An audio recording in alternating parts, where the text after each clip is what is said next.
నమస్తే. మీ ఎర్రంరెడ్డి తిరుపతి రెడ్డి.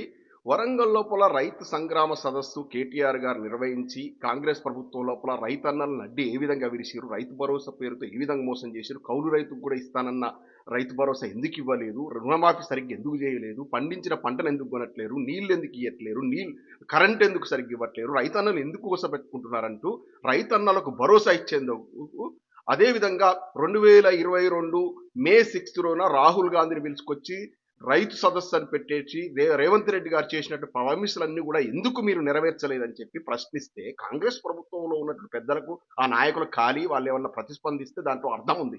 బండి సంజయ్ కాంగ్రెస్ ప్రభుత్వానికి ఒత్తాసు పలుకుతూ రేవంత్ రెడ్డి గారికి ఒత్తాసు పలుకుతూ కేటీఆర్ గారి మీద విమర్శలు చేయడం అయితే ఉందో ఈ కాంగ్రెస్ బీజేపీల మధ్య ఉన్నటువంటి ముఖ్యంగా రేవంత్ రెడ్డికి బండి సంజయ్కి మధ్య ఉన్నటువంటి బంధాన్ని తెలియజేస్తా ఉంది. కాంగ్రెస్ ప్రభుత్వాన్ని విమర్శిస్తే బండి సంజయ్కి ఎందుకు కాలుతా ఉంది? అదేవిధంగా దానికి స్పందనగా అంటే కేటీఆర్ గారి సభ సక్సెస్ అయింది కాబట్టి దాన్ని డైవర్షన్ పాలిటిక్స్ తెరలేపి గంగుల కమలాకర్ గారి క్యాంప్ ఆఫీస్ మీద అదేవిధంగా పాడి కౌశిక్ రెడ్డి గారి వాహనాన్ని ధ్వంసం చేయడంలో ఇతను చుట్టూ ఉన్నటువంటి కొంతమంది పాన్ పరాగులు నవ్వులేటువంటి హౌలాగాలను కొంతమంది రౌడీ మూకలను పంపించేసి వాటిని ధ్వంసం చేయడము, ఆఫీసును ధ్వంసం చేయడం, వెహికల్ ధ్వంసం చేయడం అయితే ఉందో అటువంటి ప్రక్రియను ఉమ్మడి కరీంనగర్ జిల్లా చెందినటువంటి కాంగ్రెస్ పార్టీ ఎమ్మెల్యే మేడిపల్లి సత్యం స్వాగతిస్తున్నామంటాడు. చూసారా కాంగ్రెస్ ఈ బీజేపీల మధ్య ఉన్న అపవిత్రమైనటువంటి బంధం చూశారా? ఇంతకంటే ఏంది? ఇది రాజకీయ వ్యభిచారం కాదా? కాంగ్రెస్ బీజేపీ బద్ధశత్రువులు అని చెప్పుకుంటారు. తెలంగాణ లోపల డైరెక్ట్ ఈ బండి సంజయ్ అనేటోడే ఈ ప్రెస్ మీట్లో చెప్పిండు, అరే కాంగ్రెస్ వాళ్ళు మనం బీజేపీ వాళ్ళు మనం దన్నుకోవడం ఏంద్రపై మనం బీఆర్ఎస్ను పొందబెట్టాలని చెప్పిండు. ఇటువంటి హౌలాగాన్ని అంటున్నాడు. ఎందుకంటే హౌలా మాటలు మాట్లాడుతున్నాడు కాబట్టి. కేటీఆర్ గారు డ్రగ్స్ గీక్స్ అని లింక్ పెడతావా? నువ్వు డ్రగ్స్ తీసుకుంటున్నావు అని ప్రజలంతా మేము కూడా అనుకుంటున్నాం. మరి నువ్వు కూడా ప్రూవ్ చేసుకో. ఇటువంటి హౌలాగాన్ని కేంద్ర సహాయ మంత్రి చేసినటువంటి బీజేపీ వాళ్ళను ఏమనాలో అర్థం కావట్లేదు. ఇట్లనే హౌలా మాటలు మాట్లాడితే, ఇట్లనే సొల్లువాగుడు మాట్లాడితే మైనంపల్లి హనుమంతరావు అనే కాంగ్రెస్ నేత బట్టలు ఉడిదిస్తా అంతారని చెప్తే అప్పుడు నోరు మెదపకుండా ఇంట్లో కూర్చున్నాడు ఈ యూజ్లెస్ ఫెలో. నేను చెప్తున్నా ఈ బండి సంజయ్ అంటోనికి నువ్వు లేడీ అగోరి అని ఒకరు తిరుగుతున్న చూసినావు, ఒక కారు వేసుకొని దేశం అంతా తిరుగుతున్నా. లేడీ అగోరికి పెద్ద తేడా ఏం లేదు. ఆ లేడీ అగోరి ఆడవేషం వేసుకుంటారు. ఈయన ఆడవాళ్ళని ముందు పెట్టి ఇలా ముసుగులు వేసుకున్న ఆడవాళ్ళు వచ్చేసి బీఆర్ఎస్ పార్టీ మహిళా నేత ఇంటి మీద దాడికి పంపించాడు. రౌడీ మూకలతోని ఈ లేడీస్తోని ఈ రాజకీయం చేస్తూని ఈ సికండిని ఏమన్నా లేడీ అగోరితో పోల్చినా కూడా ఇంకా తప్పే అనిపిస్తుంది. కనీసం ఏదో దేశం కోసం ధర్మం కోసం అని మాట్లాడతారు పొద్దులేస్తే. గిదా దేశం కోసం ధర్మం కోసం చేసేటోళ్ళు సాక్షాత్తు ఒక ఈ తీవ్రవాద మాదిరిగా రౌడీ మూకలు పంపించేసి ప్రతిపక్ష నాయకుల ఇండ్ల మీద ఆఫీసుల మీద దాడి చేపిస్తారా? ఇది ఆ దేశం కోసం ధర్మం కోసం? యాక్చువల్ హిందువులు ఎంత శాంతమూర్తులు ఉంటారు? హిందువులు ఇట్లా చేస్తారా? నిజంగానే ఎవరన్నా బయట దేశం నుంచి టెర్రరిస్టులు వస్తున్నా వాళ్ళ మీద దాడి పంపించడం అంటే అర్థం పర్థం ఉంది. ఏది ప్రతిపక్ష నేతల ఇళ్ళ మీదకి పంపించిన వాళ్ళు వీళ్ళు దేశం కోసం ధర్మం కోసం పాటుపడేటోళ్ళ? అసలు కనీసం స్నానం చేసి బయటకు వస్తాడు ఈ బండి సంజయ్? బెబ్బె అని మాట్లాడతాడు. నోరు కూడా తిరగదు. ఒక్కనాడు పార్లమెంట్ లో మాట్లాడగలదు. చిత్తశుద్ధి ఉంటే, సిగ్గు శరం ఉంటే బండి సంజయ్ నీకు నిజంగా కూడా ప్రజలకు సేవ చేయాలంటే నువ్వు తీసుకొచ్చిన ఒక్క ప్రాజెక్ట్ చెప్పు తెలంగాణకు. ఎక్కడ బా విభజన హామీలు? ఎక్కడ బా రైల్వే కోచ్ ఫ్యాక్టరీ కాచిపెట్టేది? ఎక్కడ బా బయ్యారం ఉక్కు గనులు? ఎక్కడ బా ఐటీ ప్రాజెక్టు, ఒక పెద్ద ఐటీ ప్రాజెక్ట్ హైదరాబాద్కి రావాల్సిన కొన్ని వేల కోట్లది రావాల్సిన ఐటీ ప్రాజెక్ట్ ఎక్కడ బా? ఏం చేసినావు? ఏం పీకినావు తెలంగాణకు? ఏం పీకి కట్టలు కట్టినావని ఒర్రుతున్నావు? తోటి బీఆర్ఎస్ పార్టీతో కలిసి పనిచేయాల్సింది పోయి కాంగ్రెస్ మీద గలం ఎత్తాల్సింది పోయి బీఆర్ఎస్ పార్టీ నేతల మీద నువ్వు చెప్తావు. సాక్షాత్ నువ్వు ప్రెస్ మీడియా వేదికగా చెప్పావు. కాంగ్రెస్ వాళ్ళకి అప్పీల్ చేసావు, అరే కాంగ్రెస్ వాళ్ళు బీజేపీలో మనం కలిసి పనిచేద్దాం, బీఆర్ఎస్ ని పొందబెట్టాలి.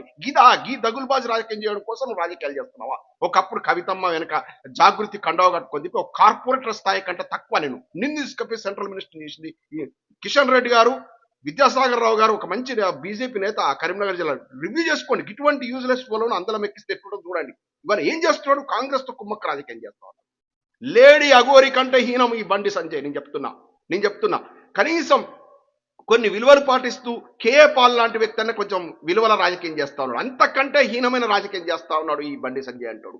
ఈ బండి సంజయ్ లాంటి వాళ్ళను బీజేపీ ఆ అధ్యక్ష పదవి నుంచి తీసేయడం వల్ల కనీసం గన్ సీట్లు వచ్చినాయి లాస్ట్ టైం. లేదంటే ఇంకా అట్నే ఉంటే ఈ బీజేపీ పార్టీ మొత్తం బొందబెట్టేటోడు ఇటువంటి యూజ్లెస్ పనులను కంట్రోల్ చేసుకోవాలి.